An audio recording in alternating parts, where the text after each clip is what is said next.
আয়াত ৬১ ওয়ালাউ ইউআখিযুল্লাহুন নাস বিযুলমিহিম মা তারাকা আলাইহা মিন দাব্বাতিন ওয়ালাকিন ইউআখিরুহুম ইলা আজালিম মুসাম্মা ইযা জাআ আজালুহুম লা ইস্তাখিরুনা সাআতান ওয়ালা ইস্তাকদিমুন।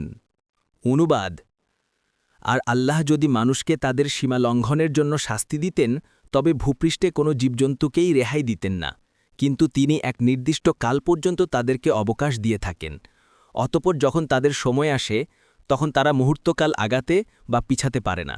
তাফসির: আল্লাহ তাআলা এ আয়াতে একটি গুরুত্বপূর্ণ কথা জানিয়ে দিচ্ছেন, তা হচ্ছে তিনি যদি মানুষকে তাদের অত্যাচার অনাচারের কারণে পাকড়াও করতেন তবে জমিনের বুকে কোনো প্রাণীকেই রাখতেন না।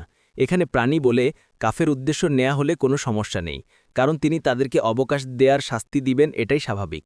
কিন্তু যদি প্রাণী বলে জমিনে বিচরণশীল সব প্রাণীই উদ্দেশ্য হয়, তবে আল্লাহর পাকড়াও বাড়া কেবল মানুষই ধ্বংস হতো না, বরং তাদের সহ জমিনের উপর যত প্রাণী আছে সবাইকে তা পেয়ে বসত। ফলে জমিন প্রাণীশূন্য হয়ে পড়ত। কিন্তু আল্লাহ অত্যন্ত ধৈর্যশীল ও সহিষ্ণু, তিনি তাদেরকে এক নির্দিষ্ট কাল পর্যন্ত অবকাশ দিয়ে থাকেন, যাতে যারা তওবা করার করতে পারে আর যারা অন্যায়কারী তাদের অন্যায় কাজের পরিপূর্ণতা লাভ করে। ফাথুল কাদির: এখন প্রশ্ন হচ্ছে, কাফেরকে ধ্বংস করার পাশাপাশি অন্যান্য প্রাণীদেরকে কেন ধ্বংস করা হবে অথচ তাদের কোনো গুনাহ নেই?